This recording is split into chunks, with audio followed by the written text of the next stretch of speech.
Assalamualaikum warahmatullahi wabarakatuh. Assalamualaikum. Waalaikumsalam warahmatullahi wabarakatuh.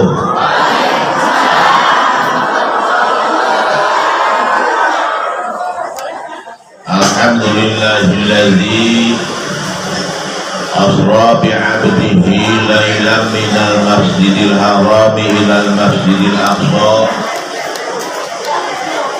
Asyhadu an la ilaha illallah wa asyhadu anna Muhammadar Rasulullah.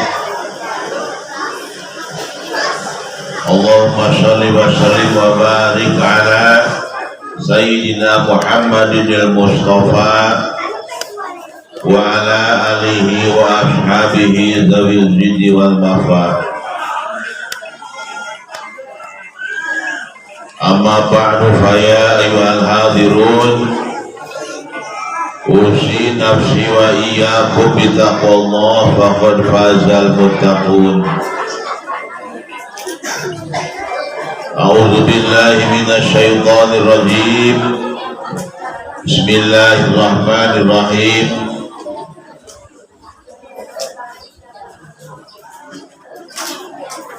Wa ma Muhammadun illa rasulun qad khalas min qablihi rusul. Afa immata aw qutilan qalabtum ala aqabikum wa man yanqalib ala aqibaihi falan yadurrallaha syai'an wa sayajzillahu syakirin. Wa qala aidan bismillahirrahmanirrahim. Subhanalladzi asra bi'abdihi lailan minal masjidil harami ilal masjidil aqsa alladzi barakna haulahu linuriyahu min ayatina innahu huwas sami'ul basir. Shadaqallahul azim. Wabil khusus kepada Ananda Ustaz Sofyan, pimpinan Pondok Pesantren Nurul Huda, yang saya banggakan, mudah-mudahan diberikan sehat walafiat, amin, diberikan panjang umur, amin, diberikan rumah tangga yang sakinah mawaddah warahmah, amin, diberikan kesabaran mendidik putra putri kita semuanya di Pondok Pesantren Nurul Huda. Allahumma amin ya rabbal alamin. Teristimewa untuk beliau Bapak Ketua Majelis Ta'lim Nurul Huda, Bapak Samsudin, alhamdulillah hadir tengah-tengah kita, segenap tokoh masyarakat, tokoh agama, tokoh adat, ibu-ibu, jamaah Majelis Ta'lim Nurul Huda yang saya hormati, mudah-mudahan dengan wasilah barokah pengajian kita pada pagi hari ini, mudah-mudahan apa yang kita cita-citakan, apa hajat kita, apa niat kita dijabah dikabul Allah Subhanahu wa ta'ala, amin. Mudah-mudahan dengan wasilah barokah pengajian ini, rumah tangga kita diberikan rumah tangga yang sakinah mawaddah warahmah, amin. Diberikan keturunan anak cucu yang saleh dan salihah, amin. Diberikan rezeki yang murah dan barokah, amin. Diberikan istri yang salihah, amin. Diberikan suami yang saleh, amin. Allahumma amin. Dan mudah-mudahan dengan wasilah barokah pengajian ini, saudara-saudara kita yang saat ini sedang sakit lahir, sakit batin, mudah-mudahan segera diberi kesembuhan oleh Allah Subhanahu wa ta'ala, amin. Putra putri kita yang sebentar lagi menghadapi ujian, mudah-mudahan lulus ujiannya, amin. Apa yang dicita-citakan oleh putra-putri kita dijabah, dikabul Allah Subhanahu wa taala. Amin. Yang daftar di perguruan tinggi mudah-mudahan lulus daftarnya. Amin. Yang pengen jadi polisi lulus jadi polisi. Amin. Yang pengen jadi TNI lulus jadi TNI. Amin. Yang mondok di pesantren diberikan ketenangan, ketentraman, istiqamah untuk ilmu di pondok pesantren. Amin.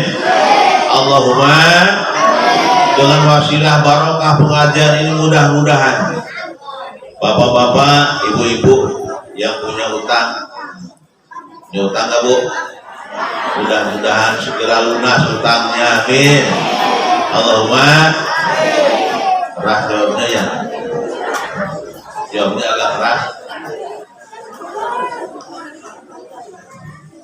Dengan wasilah barokah pengajian ini yang saat ini ibu-ibu sedang hamil. Ada yang hamil bu? Ada yang hamil? Hamil muda? Hamil tua? Udah waktunya melahirkan, udah waktunya bersalin. Kita doakan mudah-mudahan lahirnya normal, lancar. Amin. Ibu yang melahirkan sehat walafiat, anak yang dilahirkannya sehat walafiat, jadi anak yang soleh dan solihah. Allahumma amin ya Allah ya Rabbal alamin. Hadirin Bapak Ibu yang saya hormati, alhamdulillah pagi hari ini walaupun banyak saudara kita yang biasa hadir tidak bisa hadir karena banyak yang kuburan pengajian ya, di Sukatani, di Wailubuk, di Sidojaya,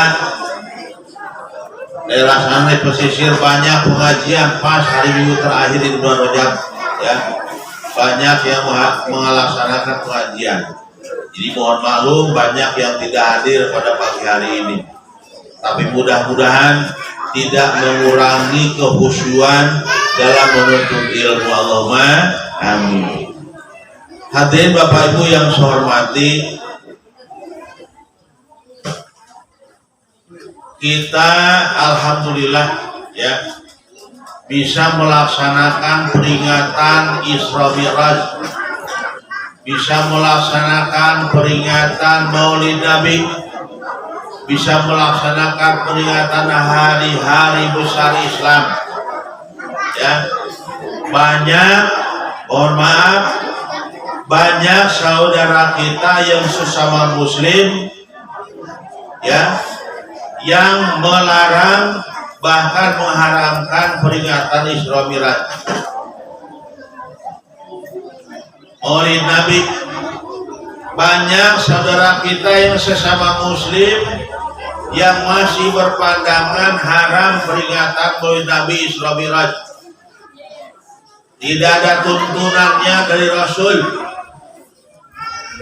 tidak ada tuntunannya dari sahabat, sampai saat ini masih banyak. Tapi alhamdulillah ya, Bapak Ibu yang hadir di sini yang berakidahkan Ahlus Sunnah wal Jamaah masih mempertahankan tradisi yang baik, memperingati Maulid Nabi, memperingati Isra Mi'raj Nabi besar Muhammad sallallahu alaihi wasallam. Coba ada Pak Kades ya, kalau sengaja Pak Kades atau Pak Sekdes, Pak Kadus mengumpulkan masyarakat sebanyak ini, satu dusun adalah suruh kumpul, dua dusun suruh kumpul, kira-kira gampang nggak mengumpulkannya? Mudah atau tidak mengumpulkan masyarakat sebanyak ini? Ya, susah. Diundang di kepala desa, di balai desa susah, kecuali kalau mau dapat bantuan BLT, betul nggak? Nah, nggak diundang juga hadir, ya. Lah Pak Kades, saya nggak diundang, itu kan? Yang lain dapat BLT, dapat beras 5 kilo, saya nggak dapat apa-apa. Lah sampean kan mobilnya 2, rumahnya bagus, kebun kelapanya lebar, masa masih butuh beras 5 kilo? Halo, Bu? Ada yang di sini begitu?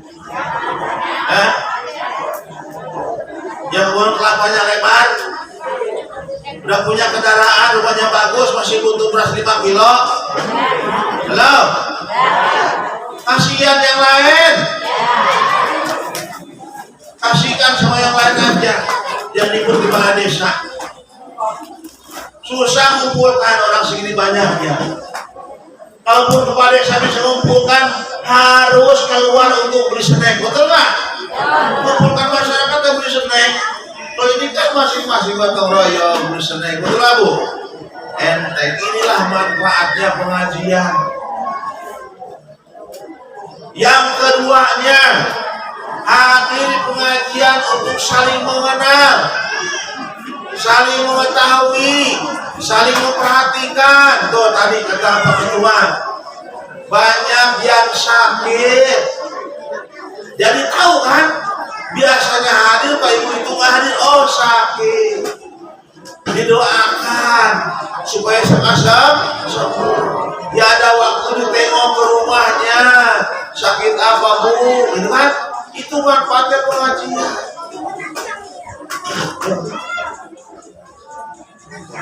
Ada pengajian yasinan, banyak manfaatnya.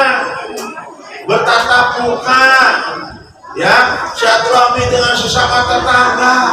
Nggak usah dikatakan haram, nggak usah dikatakan hina. Selama itu bermanfaat, isinya pengajian, isinya zikir kepada Allah Subhanahu wa Ta'ala. Betul Bu? Mohon maaf Pak Samsudin, ya. Banyak ini seorang pelaku ini yang pendapatnya berbeda dengan Bapak. Banyak yang anti Maulid Nabi, anti Isra Mi'raj. Menghadiri Isra Mi'raj, menghadiri Maulid Nabi sebagai bukti rasa cinta kepada Nabi Muhammad Sallallahu Alaihi Wasallam. Ini saya jelaskan, nggak ada dalam Al-Quran, nggak ada dalam hadisnya, memang nggak ada. Nggak ada dalam Al-Quran. Oh, Al-Quran jangan Rasul, Rasulnya masih hidup, masa diperingati. Halo, betul nggak? Awas. Sekarang propagandanya bagus, kembali kepada Al-Quran dan Sunnah. Kembali kepada Al-Quran dan Sunnah, betul, nggak salah. Ya, itu propaganda. Pertanyaannya, kembali kepada Al-Quran dan Sunnah itu seperti apa? Ayo, bagaimana caranya? Pak, woi, kembali kepada Al-Quran dan Sunnah gimana caranya? Ayo, itu propaganda mereka. Propaganda yang menyesatkan. Kembali kepada Quran dan Sunnah itu gimana caranya? Soal itu gimana? Hah? Apa dikasih Quran masyarakat? Nih Qurannya, ini hadis Bukhari, ini hadis Muslim, tuh baca. Begitu, ya? Anti ulama, anti mazhab. Gak usah ngikutin ulama, cukup dengan Quran. Allah. Sepertinya bahasa itu benar, padahal menjerumuskan. Gak usah ngikutin ulama, langsung aja Al-Quran, langsung aja Sunnah. Lah sekarang pertanyaannya, kalau tidak mau mengikuti ulama, tidak mau mengikuti para kiai, para ustadz, kembali kepada Al-Quran dan hadis, gimana caranya? Ayo, gimana caranya kembali kepada Al-Quran dan hadis kalau tanpa ulama? Apa masyarakat dikasih Quran terjemah? Bagian Quran terjemah, suruh ngaji masing-masing sama Mbah YouTube, Mbah Google, baca masing-masing. Oh, yang nggak begitu Pak Ustadz, ya ada gurunya. Mulai gurunya katanya. Nah, pertanyaannya, gurunya siapa? Pak Ustadz Anu. Pak Ustadz Anu gurunya.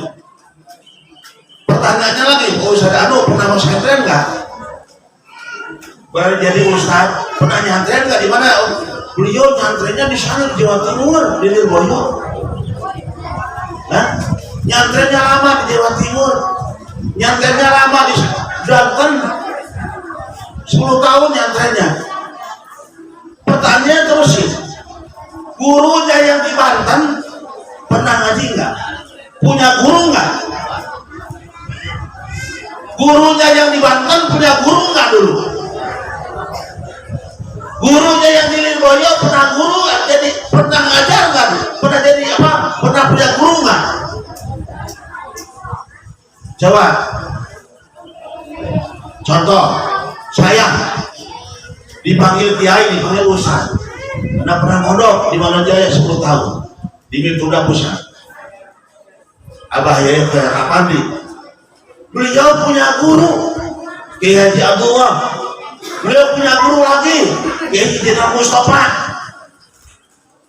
Kiai Haji Jenderal Mustafa itu pahlawan bangsa dari Tasikmalaya, pahlawan Indonesia. Yang di zaman Jepang pesantrennya dibakar oleh Jepang. Santri yang selamat diantaranya beliau, Bang Yai almarhum Abah Budak ya Johar Afandi, yang selamat dari beredel tentara Jepang. Lagi ngaji. Entah di mana sampai sekarang kuburannya nggak tahu, itu santri dibawa pakai truk, lemparin truk, dibuat Jepang ke mana? Yang selamat almarhum Abah Budak ya Johar Afandi, guru saya. Oh. Ki Haji Jenderal Mustafa punya guru lagi. Punya guru lagi. Lah kalau anti ulama bagaimana? Nggak usah pakai ulama, langsung aja Quran hadis. Lah nyatanya punya guru, punya ustaz punya guru lagi semua. Tapi karena ulama ya goblok. Halo, itu juga namanya itulah namanya ulama. Kalau anti ulama mau bisa Quran di mana? Betul nggak? Kalau nggak ada ulama mau bisa baca hadis dari mana? Halo, Bu, Ibu bisa sholat? Bisa wudhu? Berarti pernah ngaji kan dulu? Ada ustadznya sekarang udah wafat, masih hidup?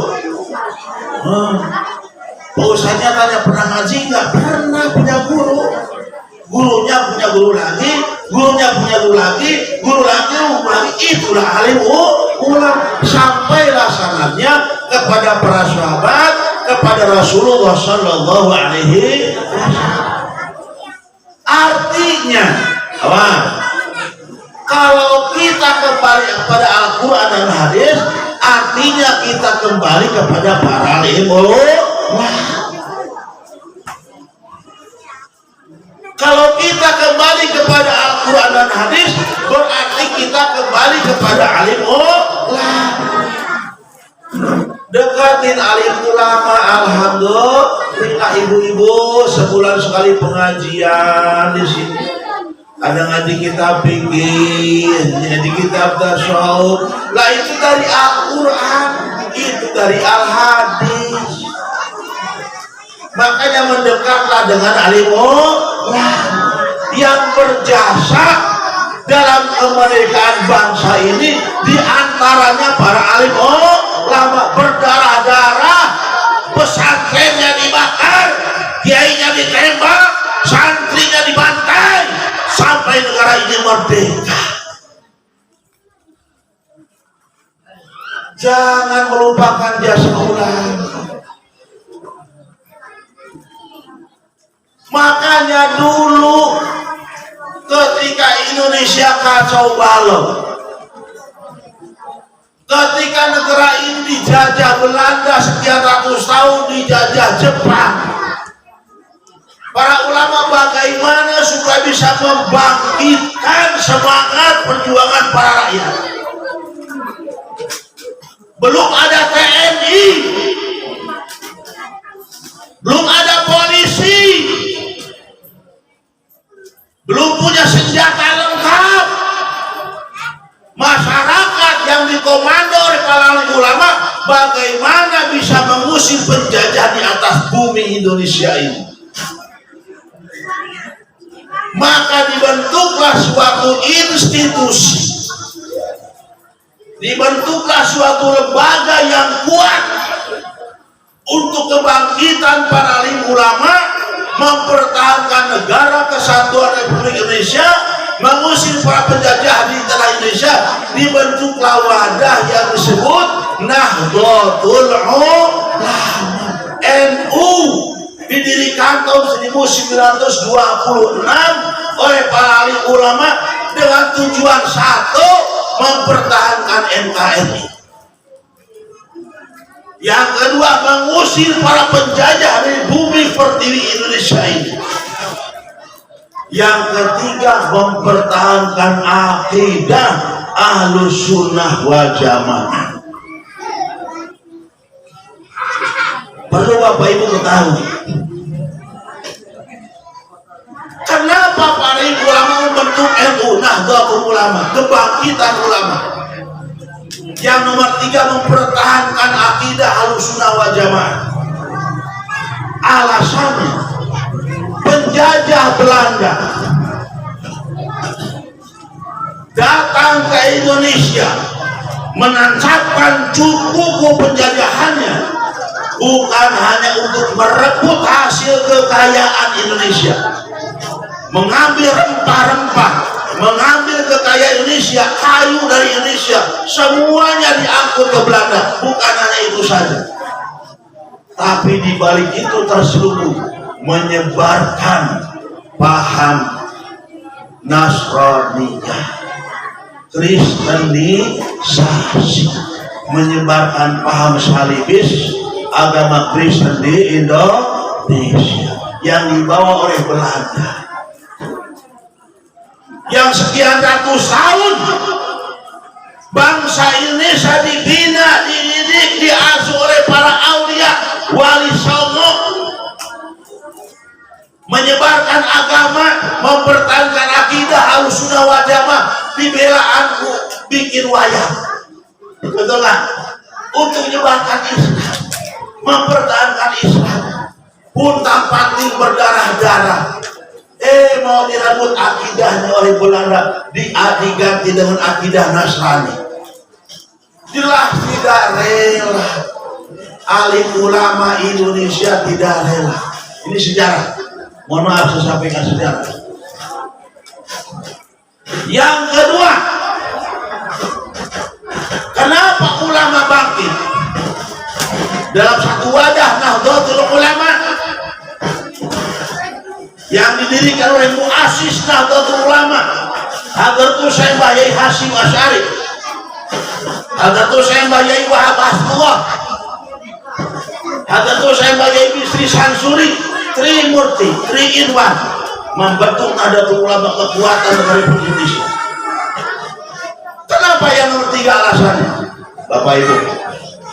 Ya, ternyata yang ingin merebut akidah Ahlus Sunnah wal Jamaah, menghancurkan akidah Ahlus Sunnah wal Jamaah, bukan hanya dari golongan gerakan kristenisasi saja. Di Arab Saudi, di Kulon Arab Saudi, ya, di Timur Tengah, pergolakan akidah. Apa? Sebelum berdirinya Nahdlatul Ulama ada pergolakan akidah di Timur Tengah. Apa?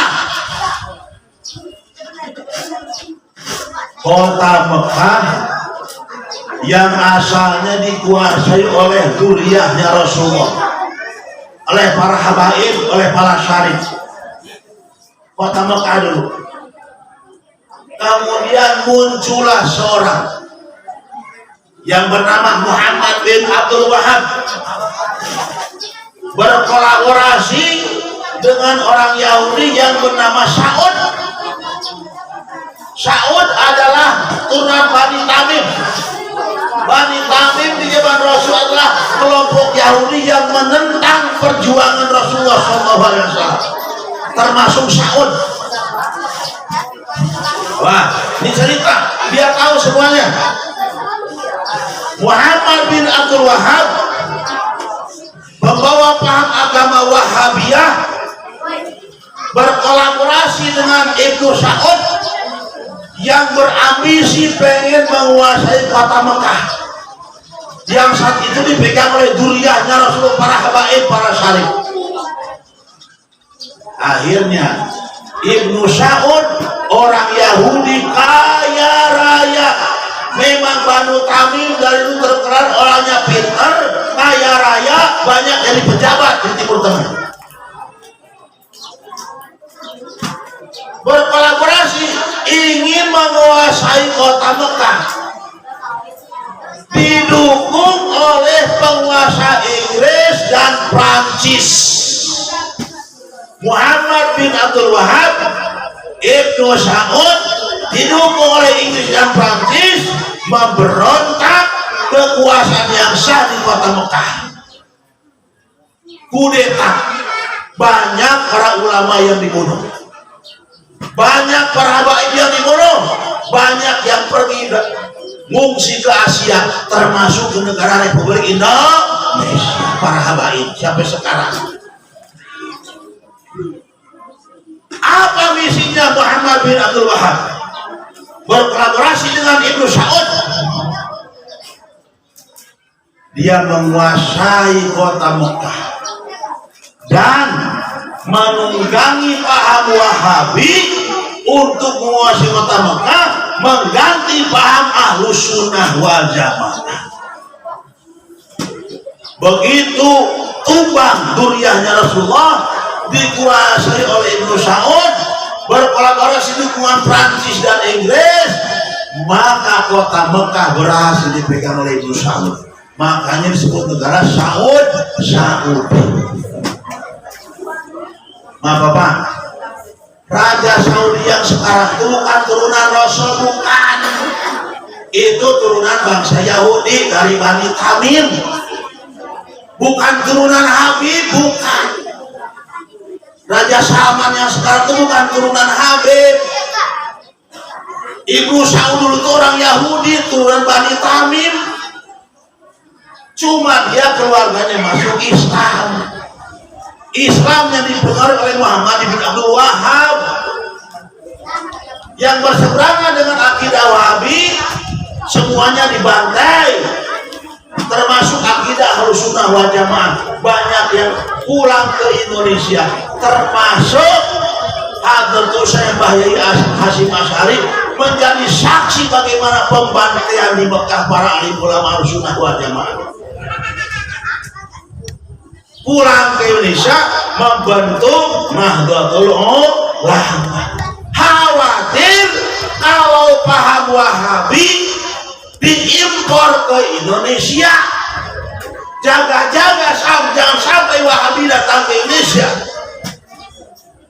Kenapa? Kalau Wahabi datang ke Indonesia membawa musibah, membawa peperangan, nggak aman. Yang mudah mengkafirkan orang kafir, musyrik, kafir, musyrik, saudaranya sendiri kafir-kafirin. Gara-gara baca sholawat nariyah dibilang musyrik. Allahumma sholli sholatan kamilatan wa shollim salaman taman, musyrik.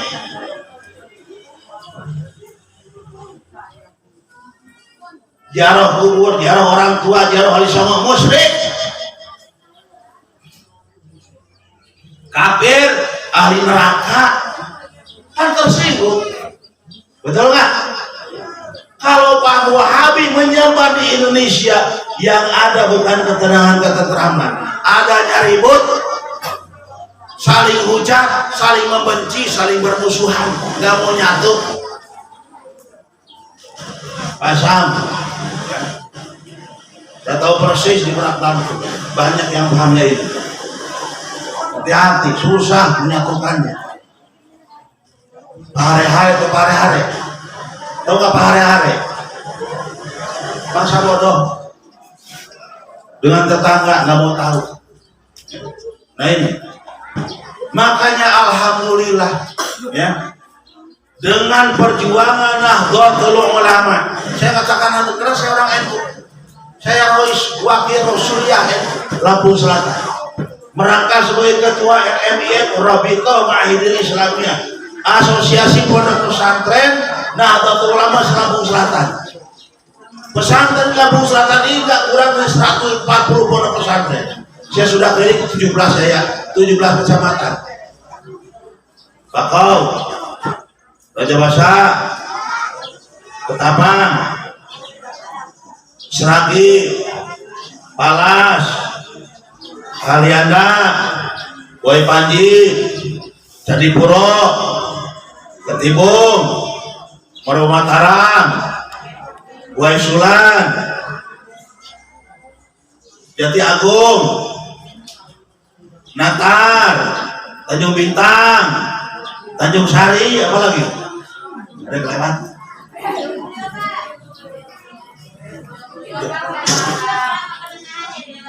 Mana?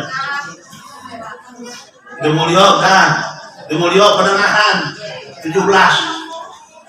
Udah keliling saya turba. Jadi ketua RMI. Dari 140 pesantren hanya 80 pesantren yang punya izin operasional. Yang 60 lagi pesantren bodong, nggak punya surat izin. Begitu saya datangin Pak Yai, ini pesantren udah pesantren 20 tahun buka pesantren. Pak Yai udah punya surat izin apa belum? Alah, Ustaz, nggak ada surat izin nggak apa-apa. Yang penting santri ngaji. Yai sepuh seperti itu. Alah, orang ini isinya ropo-ropo, sih penting santri ngaji. Bahasa Jawa. Nggak apa betul, nggak ada surat izin nggak apa-apa. Yang penting santri ngaji. Tapi begitu bulan 10, bulan 11, BOP-nya cair. Bantuan operasional pesantren 15 juta. Cair. Kenapa pun sama saya? Pakai indang, abang bang, wakor kebagiannya. Kok saya nggak kebagian BOP-nya? Nah itu bayangkan kamu ada surat izin. Si penting kan ngaji. Kenapa? Pemerintah bantu pesantren, bantu TPI, bantu TPA kalau sudah punya izin operasi. Tuh, kan rugi. Temannya dapat 15 juta, lah ini lapor kebagian ya. Udah kebagian. Lo suruh bikin surat izin, alah, buat bikin surat izin katanya. Orang surat izin apa-apa sih penting santri ngaji. Jadi kenapa saya menyampaikan visi misi NU? Karena saya orang NU, dibesarkan oleh NU. Santrinya ngajinya ngaji kitab alim ulama dari Jurumiyah, Sorot Kailani, Mutamimah, Abi Ibnu Malik, Yohan Maknon, bikinnya kasih patuh saja, Riyadul Badi'ah, Mutul Hadis, kemudian Tafsir Jalalain, Qasiyah Bajuri, Fathul Mu'in, Riyadus Shalihin, dihaji para alim ulama.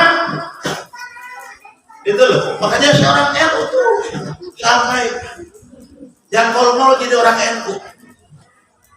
Jangan enggak ngaku saya NU udah tua lah, inilah yang biasa kita mengadakan kumpulan yasinan, ziarah kubur orang tua, peringatan Isra Mi'raj.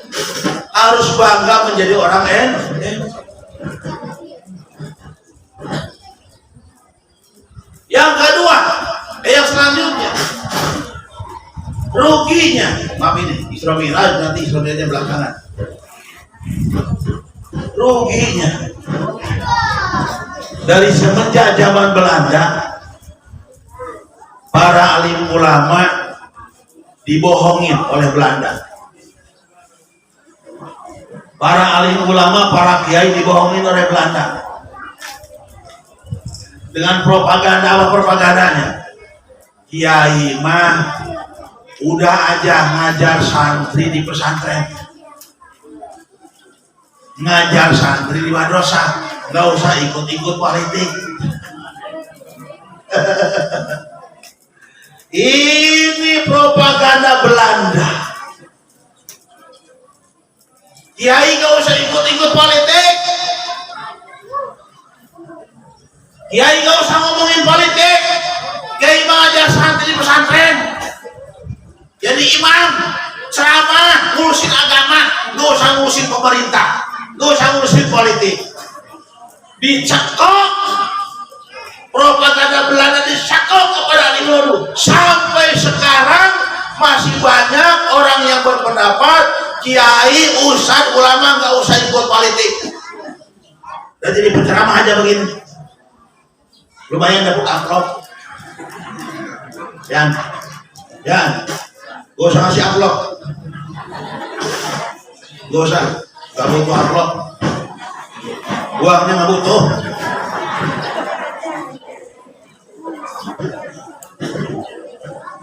Itu provokator para Belanda, sengaja supaya negara Republik Indonesia ini dipimpin oleh orang-orang yang gak benar, dipimpin oleh orang yang gak ngerti agama, dipimpin oleh orang yang gak pernah sholat, dipimpin oleh orang yang senang judi, dipimpin para koruptor. Kiai imam gak usah ikut campur, udah kiai imam jadi imam, kiai imam mimpin tahlilan, kiai imam ceramah, udah ngajar santri di pesantren.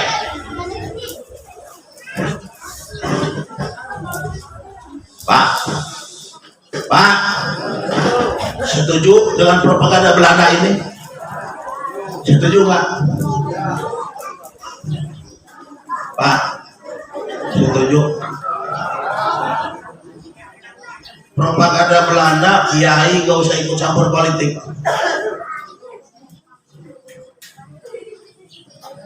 Akhirnya yang duduk di parlemen orang-orang koruptor,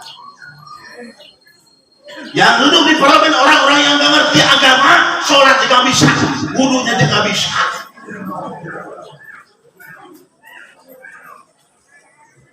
Kalau dalam hatinya nggak ada nurul Islam, dalam hatinya nggak ada sinar Islam, mana bisa seorang pemimpin memperhatikan agama? Dalam hatinya nggak ada. Gimana memperhatikan anak-anak pendidikan di pesantren, di TPQ, di TPQ? Orang dalam hatinya nggak ada agama.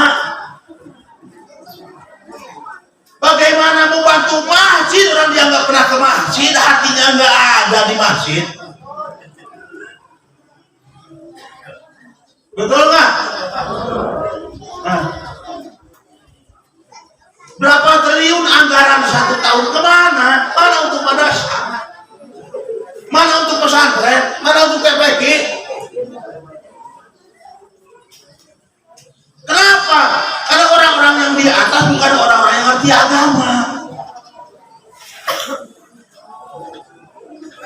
Makanya sudah saatnya sekarang, sudah saatnya pimpinan pesantren yang sudah mapan pesantrennya, yang sudah maju pesantrennya, tampil ke depan jihad konstitusi. Tepuk tangan. Tampil jihad konstitusi. Jangan mundur, jangan takut. Banyak pesantren Lampung Selatan sudah maju.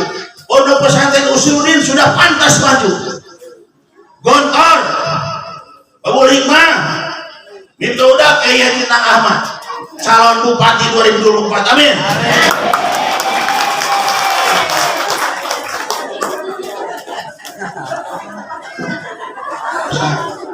Dukung nggak kalau saya jadi bupati? Kenapa nggak bisa? Cuma tuh uang, cuma tuh uang gampang. Paulus juga bisa tuh. Nggak nyari uang udah datang, dia ngangkut maju, rebut.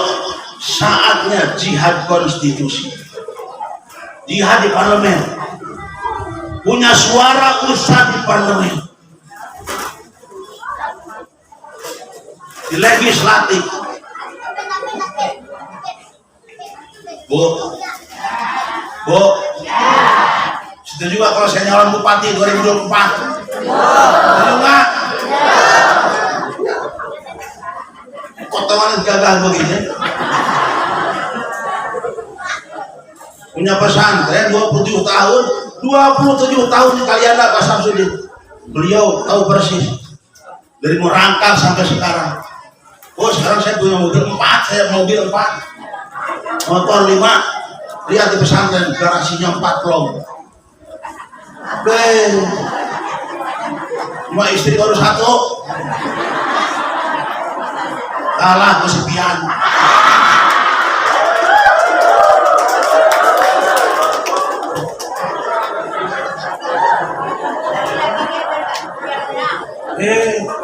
Kalau masyarakat mendukung kenapa nggak bisa? Enggak. Kalau masyarakat mendukung kenapa nggak bisa? Boleh. Nggak bisa. Nyantren 10 tahun, punya pesantren 27 tahun, gelar S2, Magister Pendidikan Islam. Lagi. Halo. Saatnya bangkit umat, rebut. Yang duduk di parlemen orang-orang yang komitmen terhadap kemajuan agama Islam. Allahumma awas diiming-iming 50.000, diiming-iming 50.000, 5 tahun balangsa, 5 tahun melarat gara-gara uang 50.000. Aing malah mau nyalon mual bagi-bagi duit mual. Nggak punya uangnya juga. Jangan lupa nih 1 miliar, 2 miliar. Atau mendingan bikin pesantren itu mah. Punya uang 1 miliar mengapain jalan bupati? Mendingan bikin pesantren. Betul nggak? Punya santri 500. Itu hitungan ya. Dari mana gaji bupati itu gaji kiai itu hitungan. Dari mana gaji anggota dewan itu gaji kiai? Santri 500.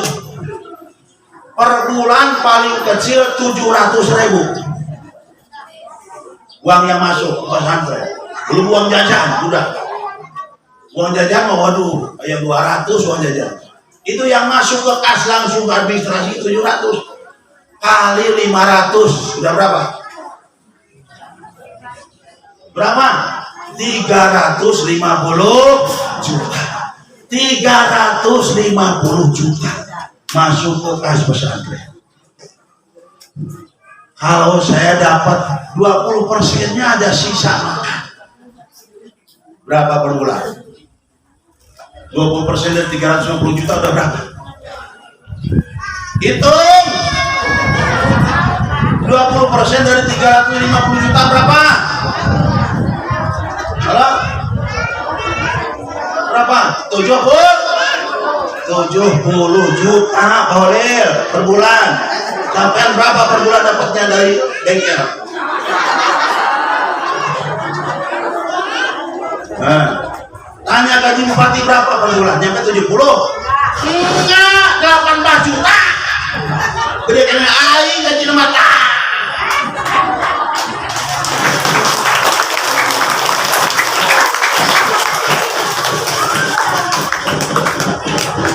Gitu. Halo? Jadi ngomongin politik dia. Enggak apa-apa lah. Enggak apa-apa. Hadirin Bapak Ibu yang saya hormati. Jam berapa ya? Wih, jam 11 mah harus sudah selesai.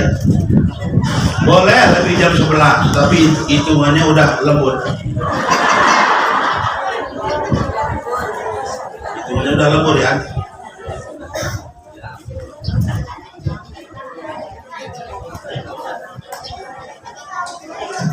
Lanjut. Lanjutkan. Siap dukung bupati?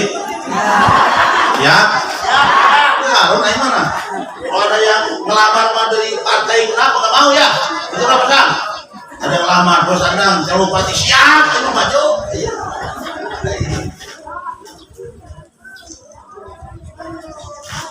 Hadirin Bapak Ibu yang saya hormati, kita baca sholawat dulu, ya. Baca sholawat menghilangkan tegang, mendatangkan barokah. Amin. Allahumma sholli. Lanjut Bu. Isra Mi'rajnya belum.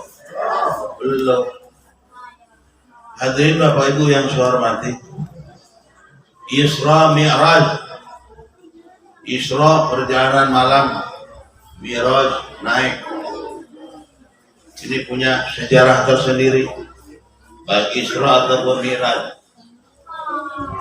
Isra, Allah memperlihatkan kepada Nabi Muhammad Shallallahu Alaihi Wasallam kejadian umat yang telah lalu, kejadian nabi-nabi yang telah dari Nabi Adam, Idris, Nuh, terus sampai Nabi Isa. Allah perlihatkan, Allah pertontonkan kepada Rasulullah ketika Isra dari Masjidil Haram ke Masjidil Aqsa. Masjidil Aqsa itu adanya di mana? Masjidil Aqsa adanya di mana? Di Palembang, Palestina.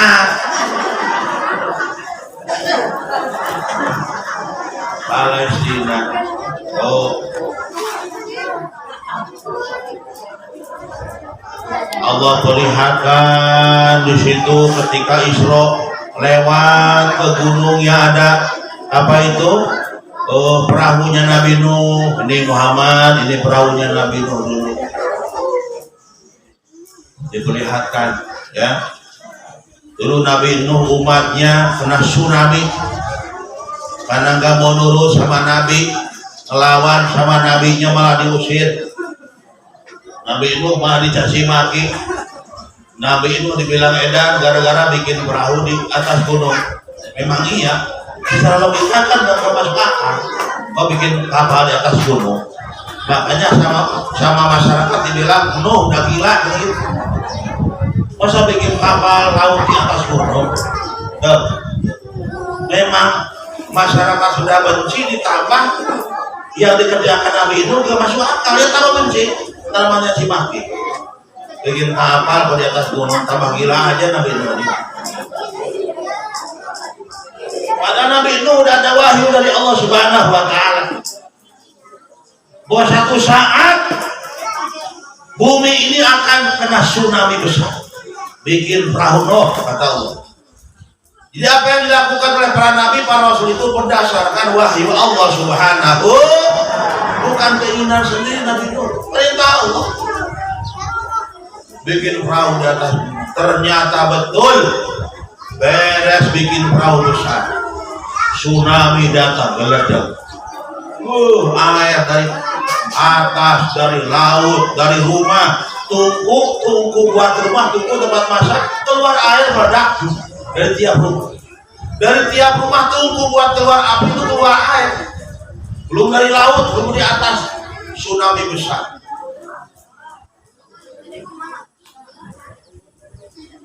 Anaknya bernama Kan'an. Gak mau, jangankan tetangga, jangankan orang lain, anaknya sendiri gak nurut sama bapaknya. Bu, Mak, jangankan orang lain, anaknya gak nurut sama Nabi Nuh. Diajak naik perahu kapal gak mau. Ayah aja sana naik kapal, nanti saya naik gunung yang tinggi. Kan'an, kemari Kan'an, jangan sama abah Kan'an, nanti juga itu gunungnya kerendam air, alah nanti naik pohon yang besar. Kata si Kan'an, betul, air semakin besar tsunami naik gunung. Si Kan'an gelebak mati.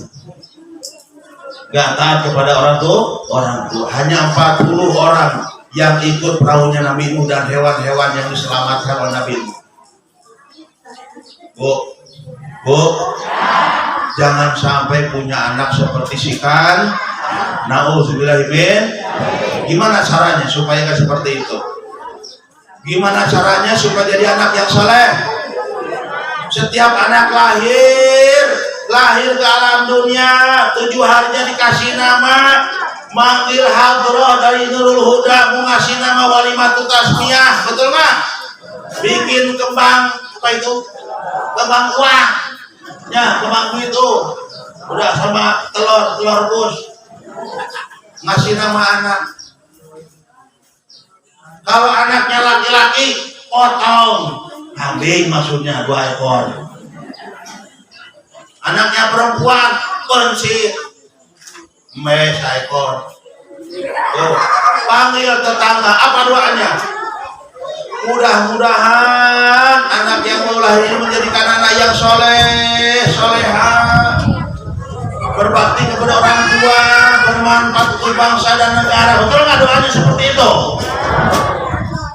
Betul doanya seperti itu, tapi kadang-kadang salah mendidiknya. Pengen jadi anak yang soleh, tapi dititipkannya bukan menjurus kepada anak yang soleh. Pengen punya anak yang bakti kepada orang tua, tapi didikannya malah jauh dari orang tua. Pengen punya anak bisa ibadah, pinter baca Quran, bisa azan. Pengen dengar azan kamu di masjid, tapi salah nitipkannya. Anak gak pernah dididik azan, di mana bisa azan. Anak gak pernah dididik baca Al-Quran, di mana anak bisa baca Al-Quran di musola. Oh, anaknya gak ngaji. Halo. Hei, Bu, salah mendidik. Akhirnya anak bukan membahagiakan orang tua, udah capek ngurus anak di dunia, gede biaya, ngasih makan 3 kali, jajannya 10.000, bensinnya 10.000, kuotanya 10.000. Betul nggak? Ongkos 10.000, mainan motor bensin 10.000, kuota 12.000 per 3 hari. Halo, Bu, makan 3 kali, bisa apa anak ibu? Biaya sebesar itu, Bu, bisa apa? Dengan biaya sebesar itu, makan 3 kali, ongkos 10.000, jajan 10.000, kuota 10.000, bensin 10.000, sehari 50.000 anak tuh. Bisa apa? Nah, gede uang keluar, anak menjerumuskan orang tua di akhirat di hadapan Allah Subhanahu wa taala. Nauzubillah min. Titipan yang dekat tuh, alhamdulillah ya Allah. Anak-anak yang sana, halo, nah, sayang, yang pintar ngaji, Allahumma, ya, kalau pintar ngaji nanti pintar doa, betul nggak? Kata orang sunnah, hiji tambah hiji dijumlahkeun jadi 2. Lamun pintar ngaji, geus gede, pintar doa, betul nggak? Betul nggak? 2 tambah 2 dijumlahkeun jadi 4. Lamun pinter doa pasti menang berkat. Betul kan? 4 tambah 4 dijumlahkeun jadi 8. Betul kan? Lamun loba berkat moal hese barang hakan. Betul kan? Kata orang Sunda. Betul, Bu? 8 tambah 8 dijumlahkeun 16. Betul? 8 tambah 8 dijumlahkeun 16. Loba barang hakan di imah awet beas. Kalau banyak berkat di rumah awet beras. tiap malam tahlilan. Malam 1 tahlil, malam 2 tahlil. Udah beres yang satunya innalillahi aya nu paeh deui. Tahlilan di bae tang liung. Berkati ka awet beas di rumah, betul enggak? 16 tambah 16 dijumlahkeun 32, betul enggak? Betul enggak? 16 tambah 16 dijumlahkeun 32. Ya, lamun loba beas bisa mere mertua. Kalau banyak beras bisa ngasih mertua, betul nggak, Bu? Halo, suka ngasih mertua, ini ibu muda deh. Kalau mertua bawa beras apa minta beras?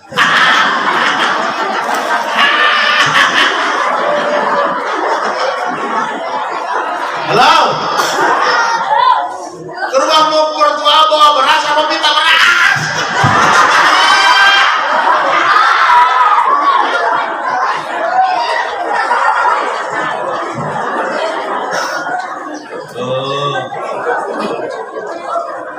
Lanjutkan 32 tambah 32 dijumlahkan 64, betul nggak? Lamun saya mertua istri boleh 4.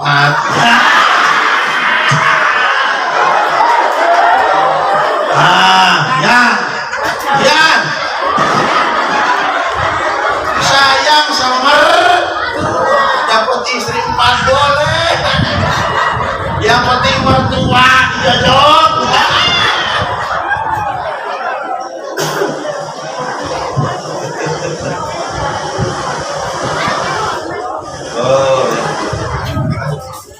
Lanjut.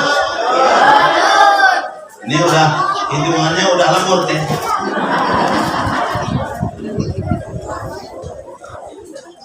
Lanjut kurokit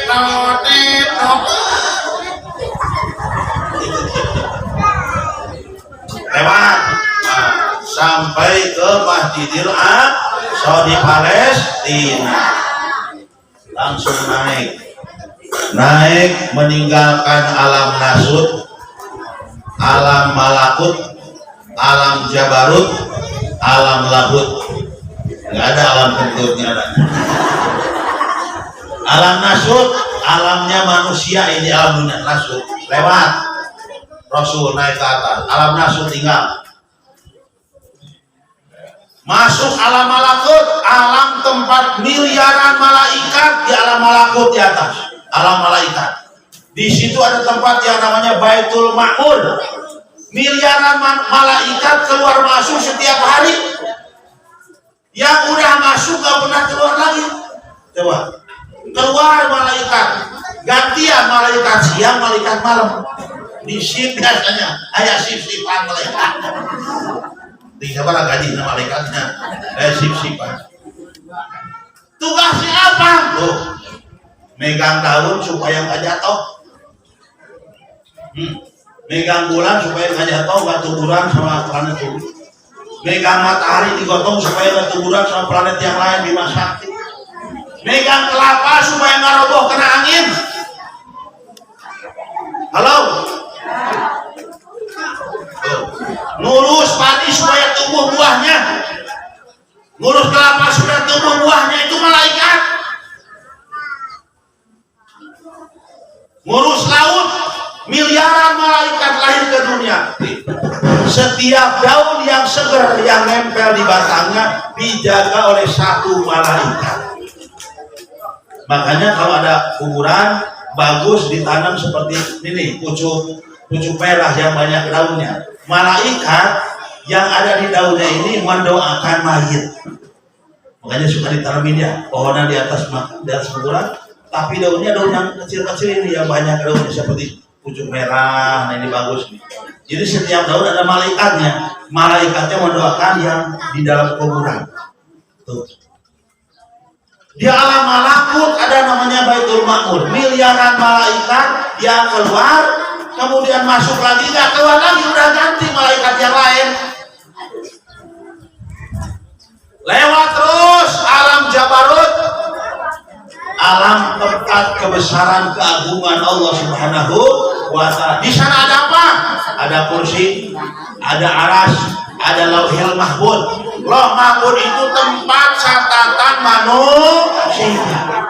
Apa yang akan kita kerjakan dari mulai rahim ibu umur 1 hari, 9 bulan, lahir ke alam dunia, 1 tahun, 10 tahun, 50 tahun, 60 tahun, udah dicatat di lauhil mahfud sebagai nasib takdirnya Allah Subhanahu wa Ta'ala di lauhil mahfud. Duduknya kita di siang hari ini di majlis Nurul Islam, Nurul Huda, memperingati Isra Mi'raj Rasulullah SAW, udah ada catatannya di lauhil mahfud, sudah ada. Yang ceramahnya ya hilang dari Agom, ya hadir sekian orang, udah ada catatannya di lauhil mahfud.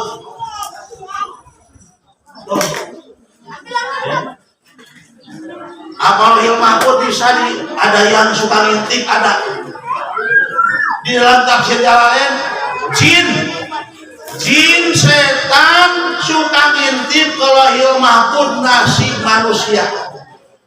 Itu dia ceritanya.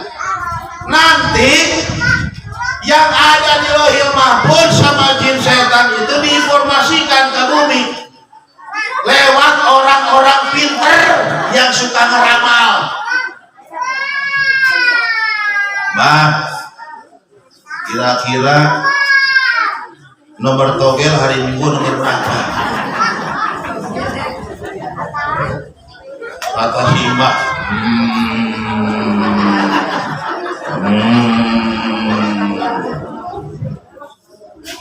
oh, nomor 606. Pesantren itu udah 6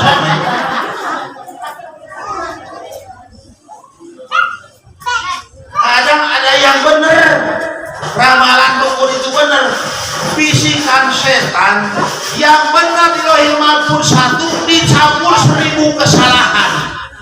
Ingat ya, jin bisa lihat lauhil mahfud catatan manusia, diinformasikan, cuma yang benernya 1 dicampur 1000 kebohongan.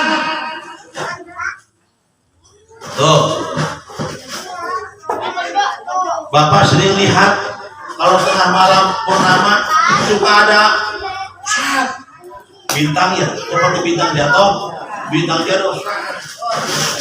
Itu Allah Subhanahu wa Ta'ala lewat malaikat melempar setan jin yang mau naik ke langit, yang mau lauhil mahfud, dilempar bintang. Konon seperti itu. Jadi bintang itu yang seperti bintang jatuh itu melempar setan yang akan melihat lauhil mahfud. Paham Bapak? Nah seperti itu.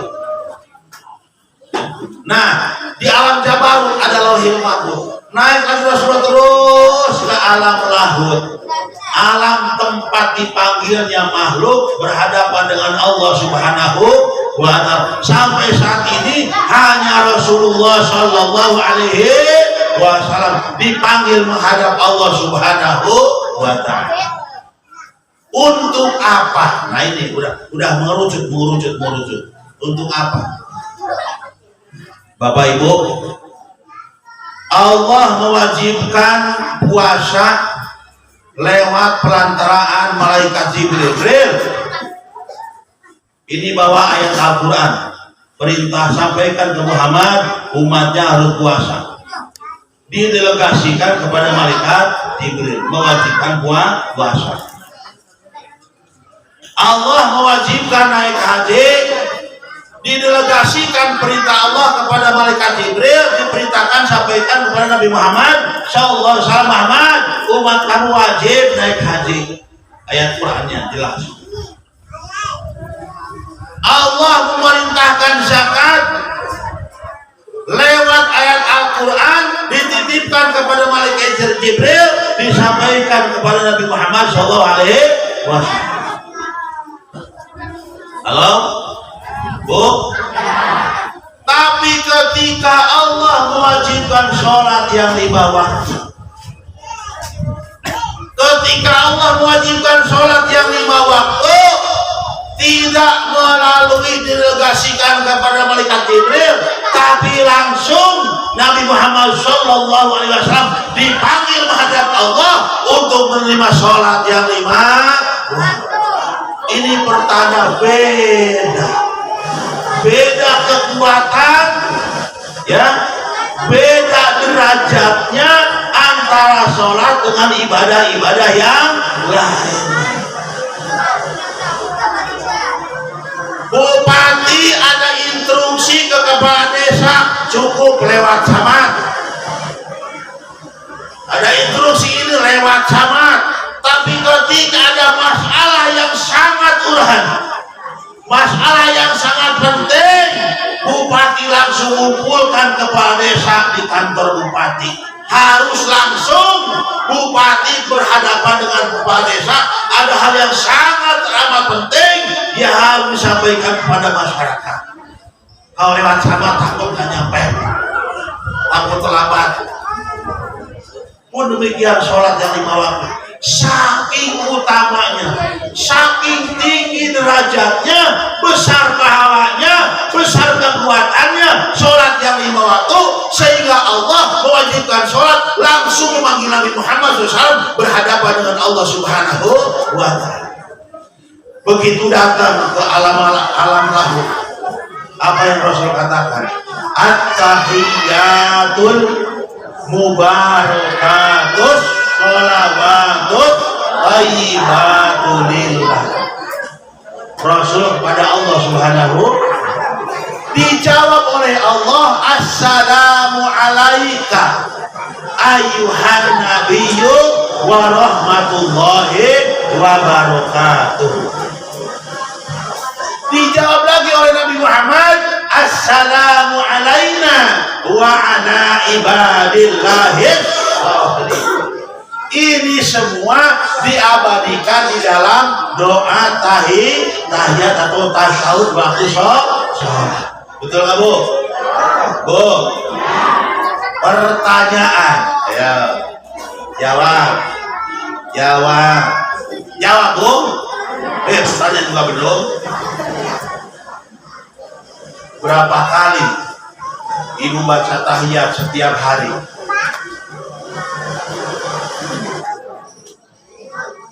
Jawab.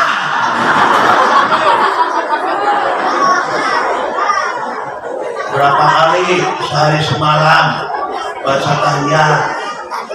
Alang itu dulu. Pak.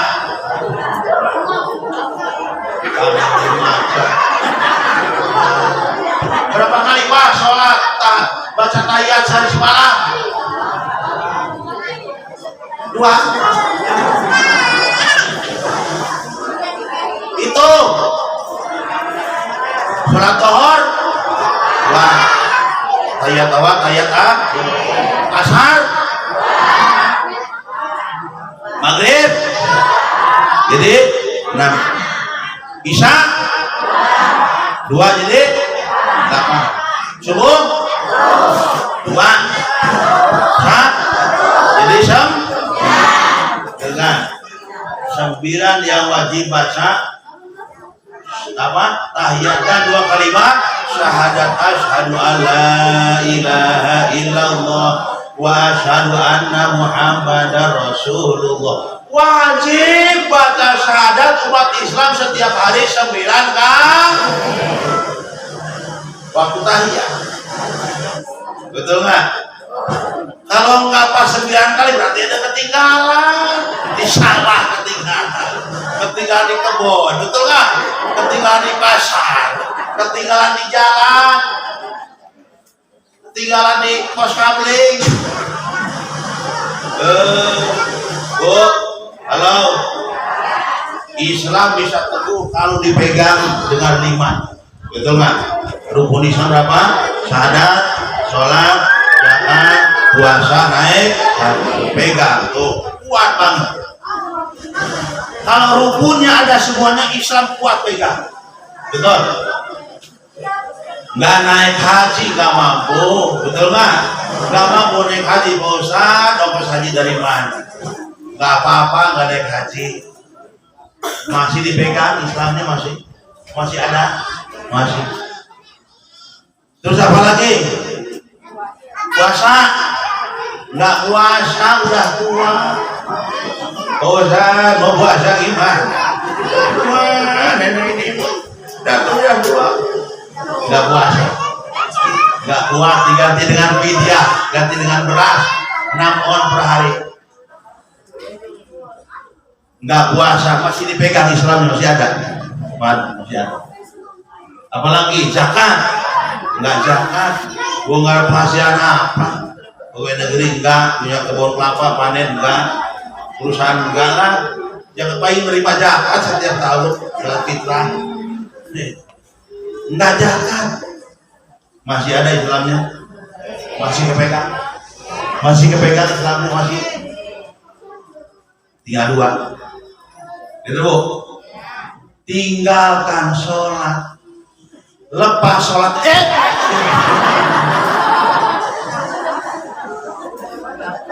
betul nggak? Kalau sholatnya lepas, otomatis syahadatnya kan di sholat. Syahadatnya 9 kali adanya di mana? Kalau sholatnya lepas, otomatis syahadatnya lepas. Iya, lepas Islamnya. Ya Allah. Oke lah, kita nggak bisa naik haji, nggak mampu.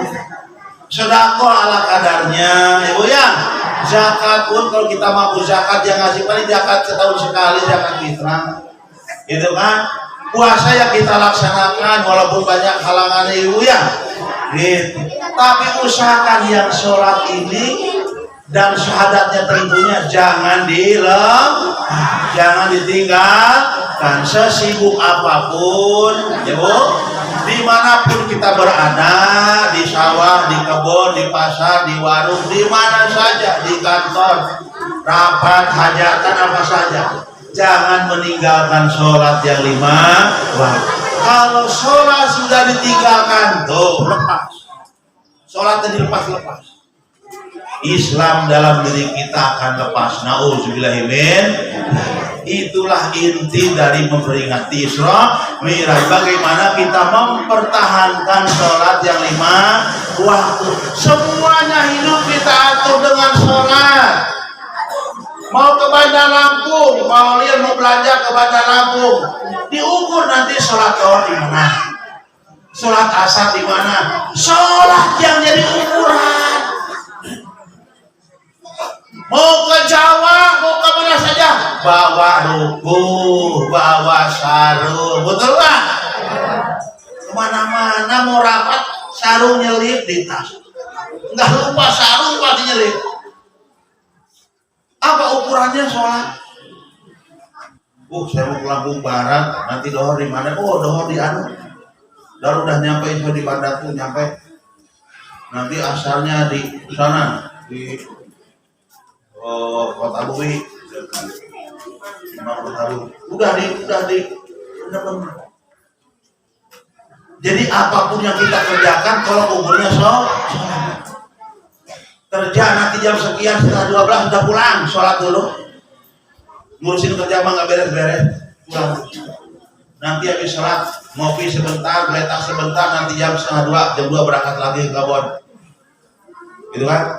Nanti jam 4 pulang udah. Sholat asar, mandi, istirahat di rumah.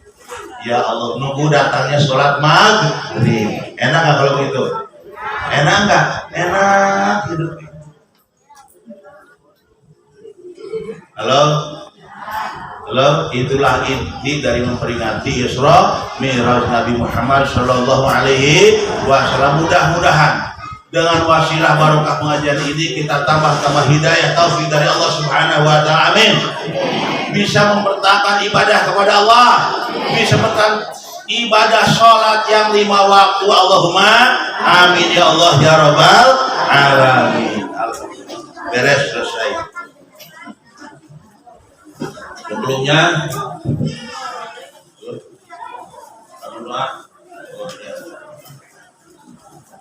doa lagi diborong nih.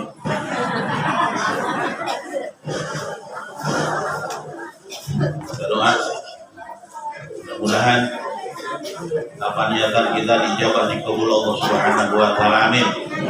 Pondok pesantren Nurul Huda mudah-mudahan tambah barokah, tambah manfaat untuk umat. Amin.